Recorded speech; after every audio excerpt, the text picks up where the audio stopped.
ভগবান শ্রীকৃষ্ণ বলেছেন, কে বলেছে আমি তোমার প্রতি প্রসন্ন নই, তুমি হেরে গেছো? শোনো, আমি তোমাকেই বলছি, বন্ধু আর শত্রু জীবনে ঠিকভাবে চেনা যায় না। যদি চিনতে পারো, সেখান থেকে শিক্ষা নাও। আর যদি চিনতে না পারো, তবে নিজেকে পুরোপুরি আত্মপ্রকাশ করো না।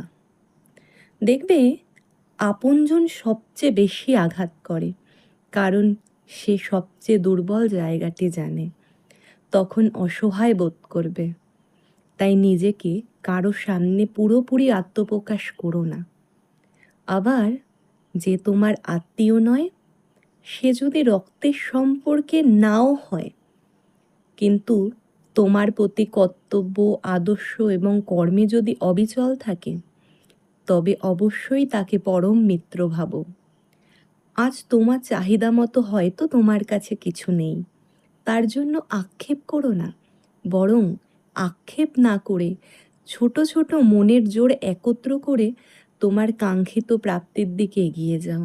হতাশ হবে না, কারণ যে ন্যায়ের পথে চলে তাকে আমি কখনোই পরাজিত হতে দিই না।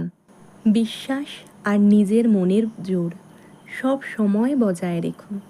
দেখবে, সকল প্রকার সমাধান তোমার মধ্যেই রয়েছে।